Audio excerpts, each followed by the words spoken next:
Welcome to the Owenverse, this little corner of my universe. Today I have my friend Elder Butterfield. Elder Butterfield is a great friend of mine. He was in high school with me last year, and then he recently decided to serve a mission. So, Elder Butterfield, tell the world a little bit about yourself. Yeah, no problem. So I'm Elder Butterfield, and currently right now I'm a service missionary for the Church of Jesus Christ of Latter-day Saints. And I was with you in high school. I graduated in 2025, so I've been old for a while. Yes, right. Porter's great, and he has a neat story. So Porter served his mission it was the Dallas South. The Texas Dallas South mission. Texas Dallas South mission. And you were there, I remember you saying like 2 months or so, right? Yes, I was there from August of 2025 to I got home in early November 2025. Okay. Yeah. And you made the decision to come home from your mission, basically. Yes, I did. There were a lot of things that did lead up to that decision, but ultimately I did make the decision for my own, to help myself, for my own benefit, but also so that I could do the most good that I could here at home. Okay. And that's interesting that you point out that you made the decision to come home, but let's kind of go back a little bit. What was the decision, or what I probably should be saying is, what made you want to serve a mission? When did you make that decision, and why did you make that decision? Because you're committing 2 years of your life in order to do that, and as I know in the church, you're asked to do that to fulfill your priesthood calling. But what in your heart was the reason why you decided to do that? In my heart, the reason that I wanted to go out and to dedicate 2 years of my life to service in my church was mostly out of, love for other people. I wanted to bring joy and happiness to as many people as I could meet. And I think that's one of the most wonderful things that a mission offers an individual. It offers that individual an opportunity to make themselves better through serving others, essentially. And I've definitely loved the time that I've currently been serving. I feel like I've been able to meet so many really cool individuals who have shaped my person, myself as an individual, but I think I've also left some impacts on other people that have helped them to just have more joy in their lives. That's awesome. So you got your call, and I was there. We were very excited. We were making all sorts of Texas jokes and everything. And I recall at your farewell, we had Texas Roadhouse, which was one of the most amazing ideas. It was delicious to have it on a Sunday. Everything was great. Yes, that was, I begged my mom. I said, Mom, I'm going to Texas. There's nothing else that I could do besides offer people Texas Roadhouse rolls and Texas sheet cake. That's awesome. Yes, and the cake too. That was very, very good. What was going through your head when you were, as in the church, you get a call, it's a paper, you get a letter basically from the first presidency of the church, and you're reading it. What was going through your head in that moment? Well, when I was reading that call, it started out, I was really nervous. My hands were literally trembling, and I was finding it hard to actually force the words to come out of my mouth. I wanted to keep my heart rate under control so that I could read it like a normal person, basically. But it was really stressful and anxious. That's how it felt when I was opening that call. And I'm sure plenty of other missionaries could say similar things about their experience opening their calls. And after I had read the words, "You are assigned to labor in the Texas Dallas South mission," it's kind of hard to explain, but it felt like a overwhelming feeling of peace and reassurance in my heart and in my mind that this is the right place where I need to be. This feels right to me. Mm. And I was actually on choir tour when You I were? got my call, Uh-huh. and I wanted to keep it a surprise. Kind of wanted to keep it in, and then I would tell friends and family later. But I was surrounded by friends already, and for 2 additional days until I got home, I had to keep that to myself, and that's an entirely different thing compared to the anxiety you feel when you're opening the call. Yes. It was something. No, I mean that was very cool that you had that experience to be able to open it on choir tour. I remember you coming back and you had that overwhelming sense of peace, I mean, for the first time, right? Yeah. And then you read it again to your friends and family, which was awesome. Yeah. Did you think in your heart that you would truly fulfill being in Texas for 2 years? Did the moment ever go through your head that I might not be here for 2 years? I might be here for, as you said, 2 months. Did that ever go through your head? Or did you automatically assume that this was going to be your life for 2 years? I did automatically assume, the first thought that came to my mind, this is where I'm going to be for 2 years. I don't see any complications with this at all. I see this as, that's definitely where I'm supposed to go. I love Texas culture. This felt very inspired for me to be sent there. So when I first got the call, and even the first couple of months after leading up to when I started, I didn't have any doubts in my mind actually about it. I didn't get any doubts per se necessarily until I actually started in the home missionary training center experience.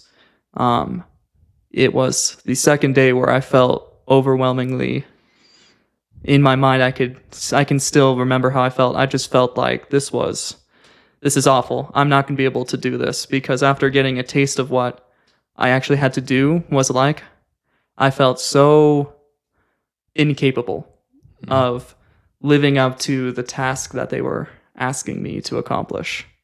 So that was the first time that I felt any kind of, this doesn't feel right. I don't think I can do this.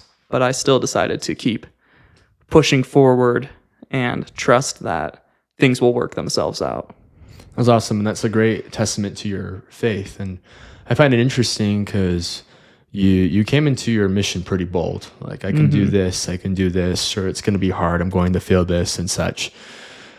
But even getting right into, was that home MTC, or was that in the MTC? That was in home MTC. Okay. Specifically night 2 around 9 p.m. Wow. So you haven't really memorized basically that time. Okay. It was definitely an experience. So you already felt the challenges on day 2. What would your advice to missionaries who have their call and haven't left yet, or people who are thinking of serving a mission, what would your advice be to them as they're in the home MTC process? I don't think a lot of youth really realize how difficult the home MTC portion is, you probably could say. Yeah, definitely.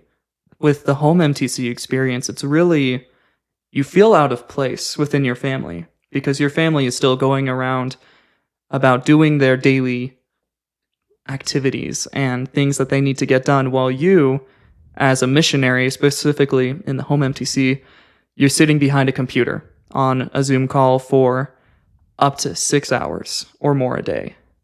And it was exhausting.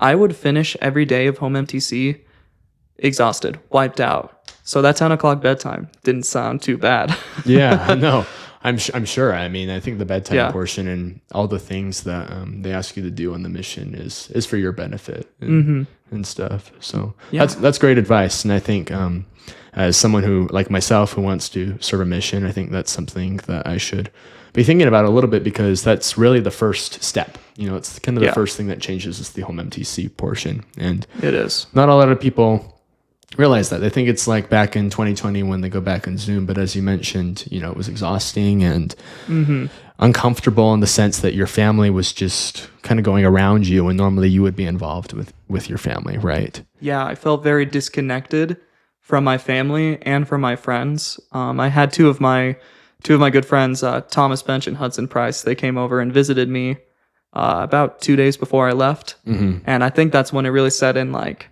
this is it. I'm leaving for 2 years, and I'm not going to have these friendships and connections that I've made But I still felt in my heart, well, I know that there's going to be more for me out there in Texas. And then I just have to be faithful and wait and press forward and hope for good things to come. Yeah. So we kind of touched on the home MTC portion. I'm sure you have some MTC stories as well, but Oh yeah. If you could share like one or two thoughts about the MTC portion, what would you say about the MTC? Maybe some advice for some people. The first bit of advice that I would give to any missionary, this specifically applies to the Provo MTC. There are other missionary training centers throughout the world, but for any missionaries that are going to the Provo MTC, it would be, you need to make sure you double check your packing list. Oh, really? I accidentally forgot my comb and a pair of shoes. Oh, no. Yeah, so I had to go a couple of days without those, and let me tell you, finger combing your hair every morning doesn't look good every morning. Uh-huh. But I was able to get it resolved. But yeah, it's a really cool experience at the Provo MTC.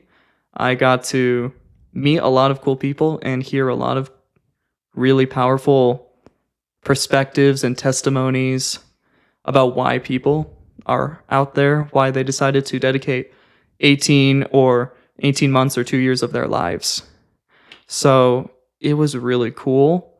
But I always still felt inadequate there in the MTC, even compared to the people that were in my district all around me. It was a really overwhelming experience, I'd say. But I would say to any future missionaries going there to continue having faith that, you will figure it out eventually, and that you do have worth and that you are worthy because you were called to be there, that you are capable of doing those hard things that they're asking you to do. That's awesome. I like that you touched on that because, a lot of missionaries are all over the world, but I mean, they're also called to serve in the MTC. I mean, the Lord in a roundabout way wants his missionaries to be there. There's a reason why they're there. I mean, sure, they're obviously there for the training portion of it, but the Lord has plenty blessings in store in the MTC. So He does. There's a lot that you can learn personally and individually at the MTC that both prepares your heart and your mind to go out and serve. That's awesome. So let's talk about when you got in, good old Dallas. Oh, boy. What was that like? Tell us what Dallas is like and kind of the area that you were in, because what I've talked to you about is Dallas is not what everybody kind of thinks it is. So if you can kind of touch on that, that'd be great. Yeah, totally. So I remember the day that I arrived in the mission field. When I stepped off the plane, I was in the terminal, got my bags, and as soon as I stepped outside, the wave of humidity that hit my face, and I'm in like a full suit basically, and that entire day so far I had been, in air conditioned rooms in an airplane. So the first thing that really struck my mind was, it is hot here. I really hope the winter comes soon enough. But yeah, Dallas, it's very hot. They get a lot of humidity. Okay. But usually when people think of Dallas, they think it's like a really big city, and it is. It's a giant city with a lot of rail yards and hubs, and it's also a major global banking and financial center. And it's very densely populated. It's a lot of suburbs and metro areas, and that's kind of the picture I had of where I would be serving. I'd be serving in a more urban environment where there would be a lot of people to talk to and a lot of interesting things that I'd be able to do, because when you're a missionary, it's not all, going out every day teaching. It's also going to experience some of the really cool stuff that's in the area that you're assigned to. Oh, absolutely. Yeah. Yeah, definitely. And that's what I had in mind. And usually Dallas does have a lot of cool things, but where I was assigned when I got into the field, I was basically in the boonies.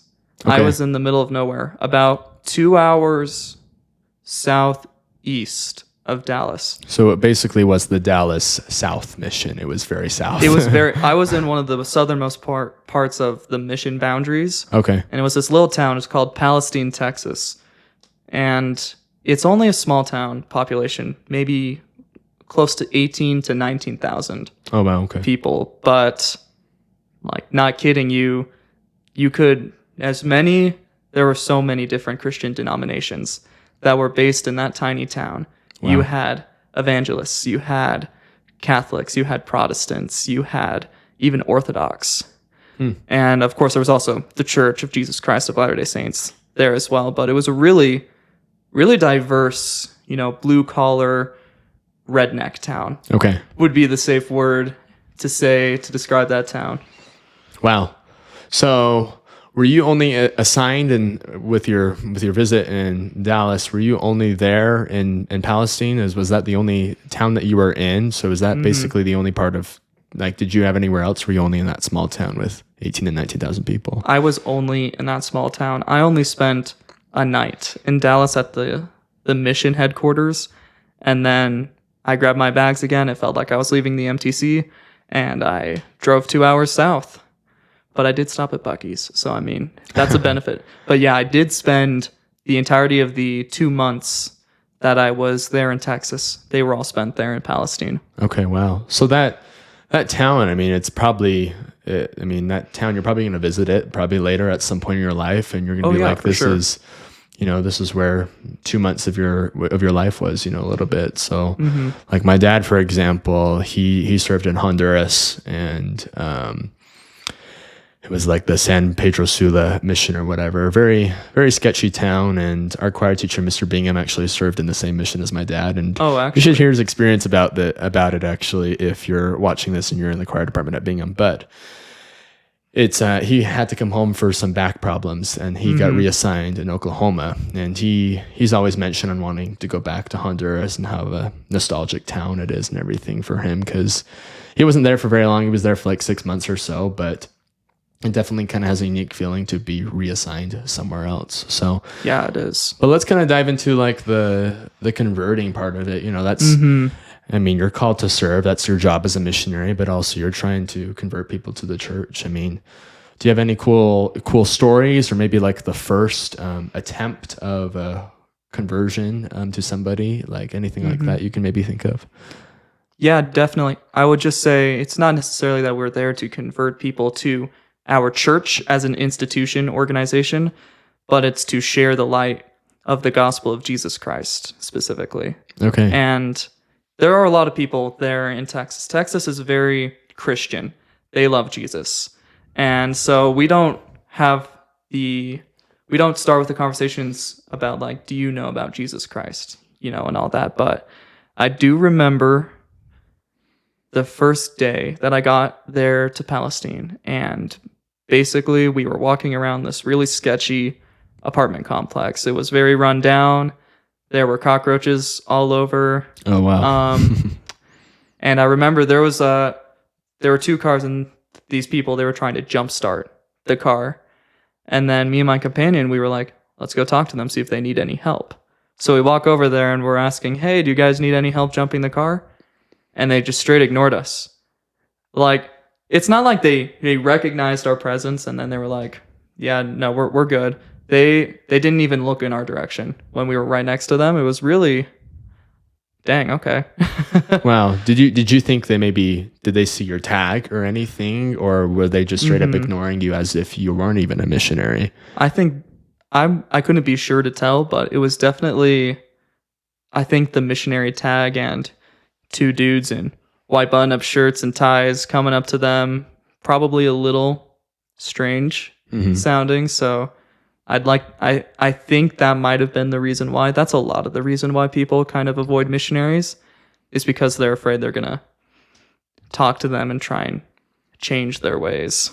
It's interesting that just wearing the tag as you are right now, I mean, and the appearance, right, it has its own brand, like when you're wearing a white suit and tie and whatever, and you have the black tag. I mean, that's the church's brand, if you will, right? And yeah, even people just seeing a glimpse of that, because they didn't even make eye contact with you, is what you said, right? I mean, that's incredible that people won't even attempt to look in any sort of direction. So that probably was very difficult for you.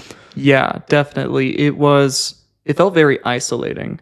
And that was a reoccurring theme that I experienced multiple times while I was there in Texas, was the feeling of loneliness and feeling like nobody loves me and that I'm a burden to everybody that I came into contact with.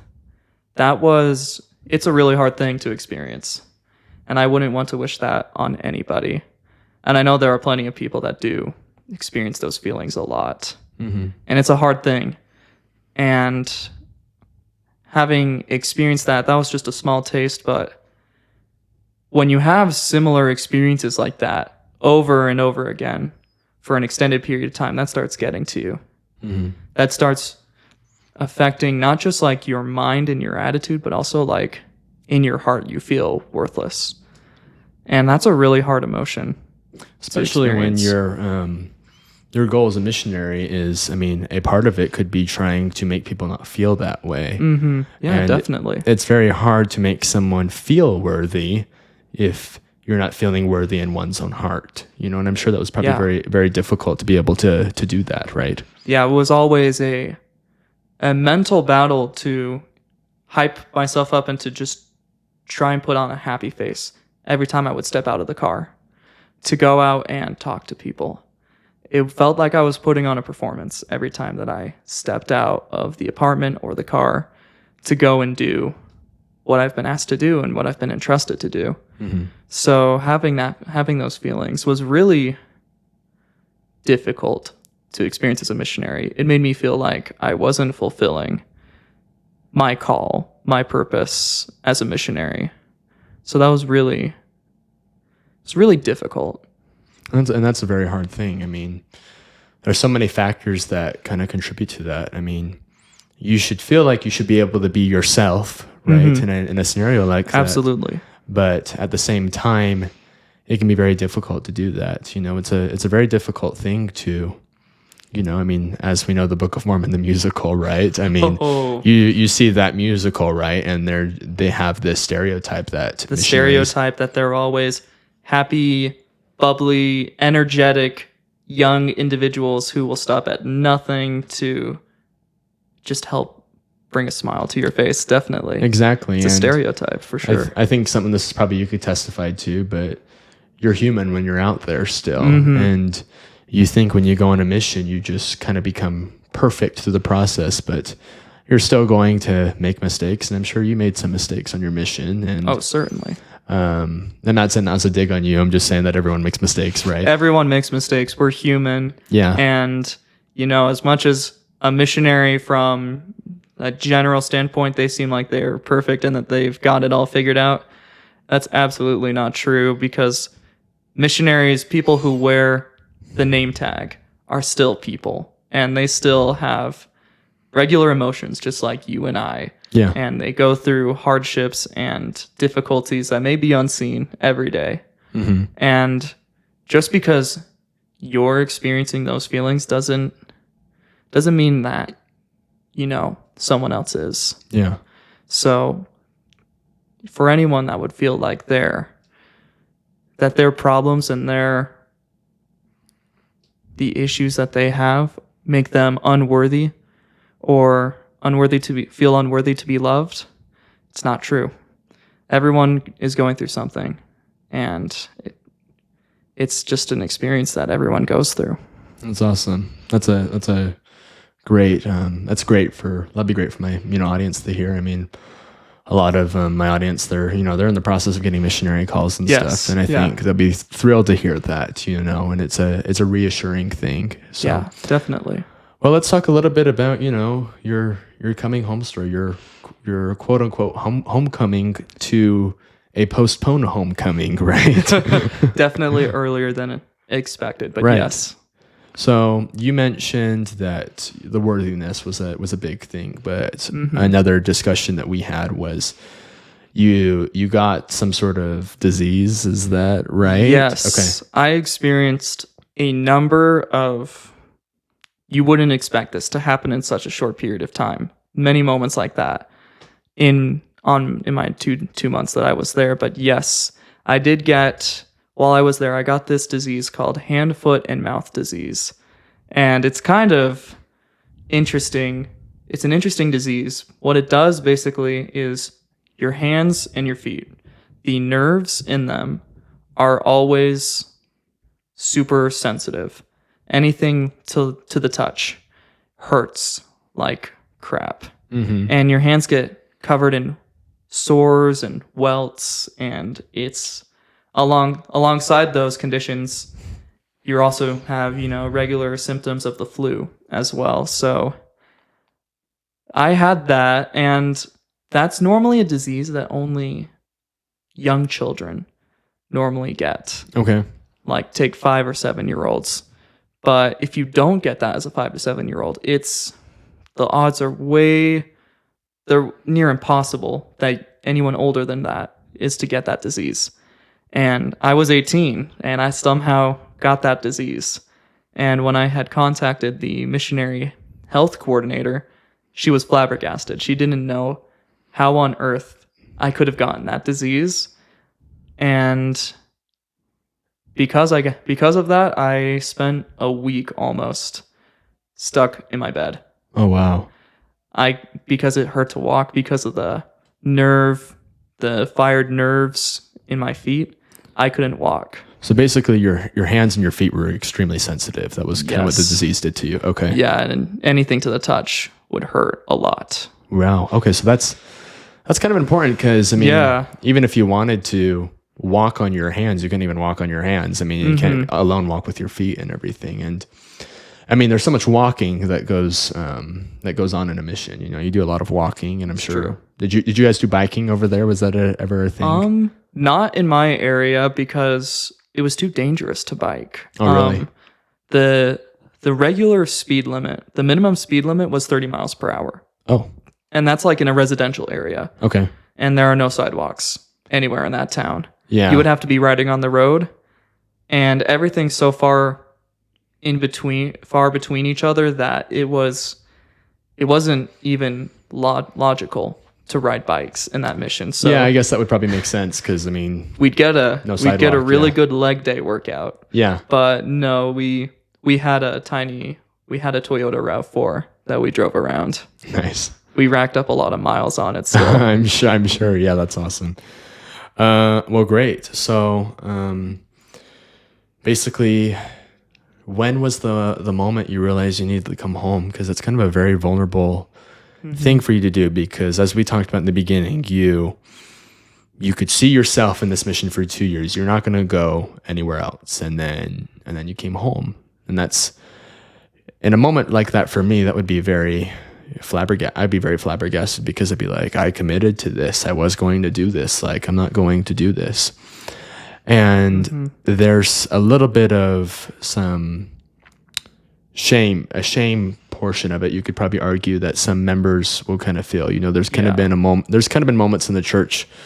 Well, the church will kind of go like, oh, they came home. They probably did something stupid. Early, they couldn't do it, or they were unworthy. Exactly. Yeah. And what would so 2 questions basically. When was the moment you realized you wanted to come home? And 2, what would your advice be to people who've had to come home early from a mission? What would you tell them to give them some sort of reassurance to that factor? Yeah, definitely. The moment that I decided I needed to go home wasn't one that I made on the whim out of nowhere. It came through a lot of time, prayer, and patience. And over the 2 months that I was there, I had many members who I got to spoke to. One of them had a daughter that was serving in Montana, and then she transferred to a service mission because she was in a very similar situation where she couldn't keep going. Her mental status prevented her from doing the work and functioning. And when I heard about that was the first time I had even considered the option of going home early and transferring to a service mission. So that's when I got introduced to that idea, and there were still many times where I kept getting self-defeated by myself over feelings of loneliness, anxiety, and stress. And there were many nights that I would spend isolated from my companion in the closet crying. Basically crying and praying to God, just asking him, why am I feeling this way? You sent me here to do proselyting and teaching others here in Texas. So why am I feeling these feelings? And I had called my mission president as well and explained to him these feelings. And he told me how loved I was. And that he told me to keep going on and to see how you felt in a couple of weeks about that decision. Okay. So I just kept going. But more and more, as I studied what that transition is like and what it is to be a service missionary on my own time, the more I kept thinking in my own head, I can see myself doing this and feeling fulfilled. And at that time in Texas, I was not feeling fulfilled. Even though by the handbook, I was doing everything in my power correct. I was studying the scriptures every morning. I was praying. I was going out and sharing my heart with others and my testimony.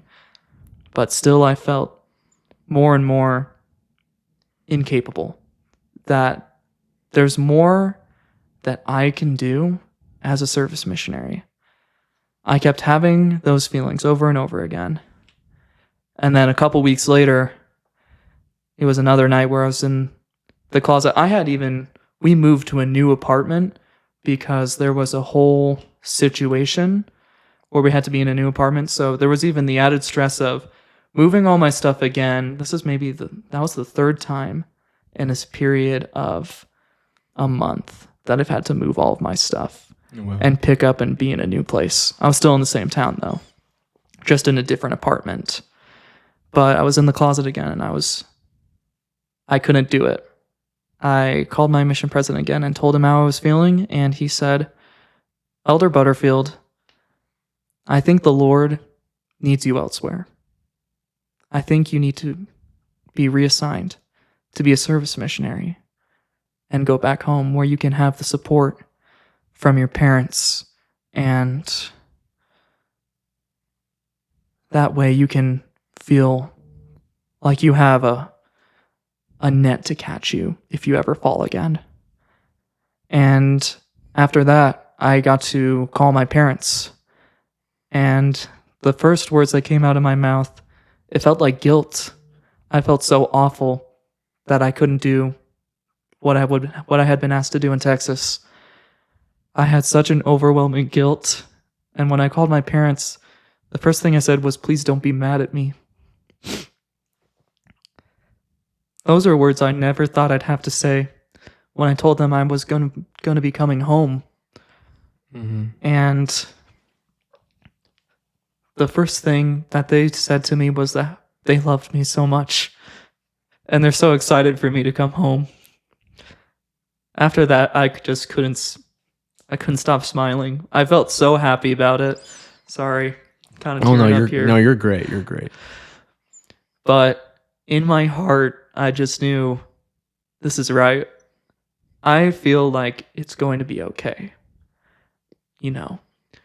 It wasn't what I was doing in Texas. For me, it just didn't work. No matter how much effort I did, no matter how much I did right, it still didn't feel right. And in those moments when things don't feel right, you need to do something about it. You need to change it.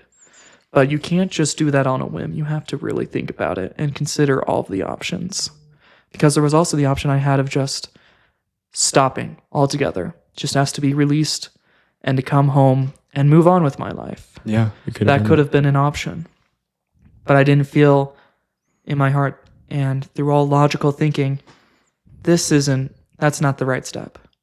But coming home is the right step. And those were the series of events that did eventually bring me to the decision that I was going to come home and continue as a service missionary. So yeah, there's that question answered. And sorry, could you remind me the second one? Absolutely. I just want to touch on that real quickly. That's an amazing story, and Yeah. I know both of your parents. Your dad was on the choir tour, and he was wonderful, and I've had a couple interactions with him. And Sister Ellery's great, and the rest of your family's wonderful, and you have a great family. And I respect your family a lot for handling that the way they did. You know, they could have been concerned, but they went for the loving matter. And I think us as youth, especially in a moment in that scenario, like sometimes as good as the Beatles say it, all you need is love, right? And in that moment, that was something that you really needed, and I've related to that. Just being able to feel loved is great. So that's wonderful. So my second question for you is, and we'll kind of just wrap this up here with this last question, but what would be your advice to people who maybe are in the spot in their life where they're thinking of a service mission, or people who might have to make the choice of doing a service mission if they're going to need to make that choice in their life? And 3, what would you say, what personal witnesses could you describe about being a service missionary, and kind of change the narrative behind it, because a lot of people kind of see it as a less version, but I'm sure you probably could argue it's just the same. It is.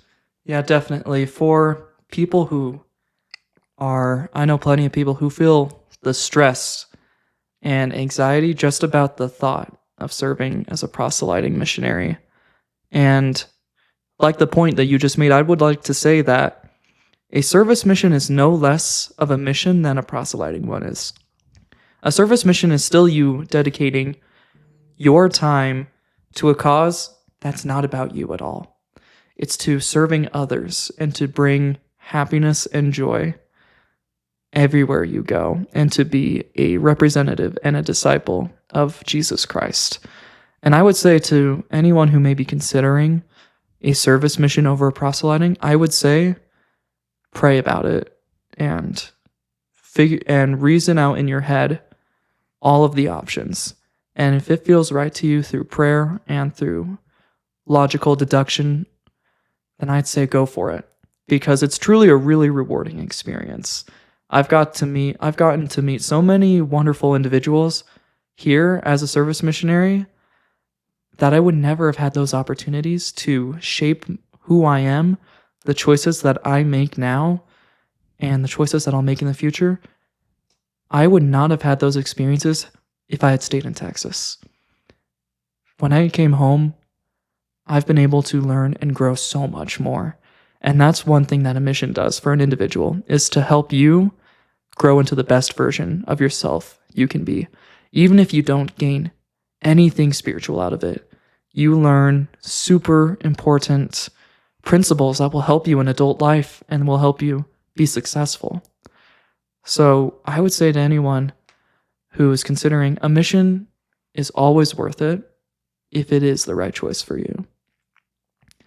And I would say to anyone who might have been in a similar situation to me, or in the future maybe, I would just say, hold on to what you know to be true, and trust that everything's going to work out okay, and just put one foot in front of the other. I kind of like to quote Dory a lot, just keep swimming. I would say just keep moving forward, which is also a Walt Disney quote, I would say. Keep moving forward. Meet the Robinsons. The Disney had it going in the 2000s. Oh, yes, absolutely. That's what I would say. Keep moving forward and don't look back, and trust that everything's going to work out as long as you believe in yourself and you believe in your abilities. That's awesome. And the Lord has a plan for everything. He does. He knows everything. And I can truly testify to that. I know that he had this specific plan in mind for me. What I learned in Texas, I needed to learn. And what I needed to learn here, I need to learn, and am still learning as I go. I still have quite a bit of time to go, but I don't regret my decision to come home one bit. Not at all. That's awesome. Well, thank you so much, Elder Butterfield. That was a great testimony and such great stories. I would have never thought that that's what you were going through. You know, I tried to catch up on as much as your emails as you sent out and everything, but there was a lot in there, you know, and I have a lot of friends right now that are going to Texas. I probably have 6 friends right now that are going, and it would be great to kind of give them like a little heads up. I mean, especially if they're in Palestine, Texas or anything, but also shout out to Palestine. Shout out to Palestine, Texas. But also to the extent that it's serving a mission it can be a little bit difficult, but there's so many rewards that can come from it. The good will always outweigh the bad of a mission. 100%. Even if 90% of your mission was bad, that 10% outweighs, that 10% of good will always outweigh the bad.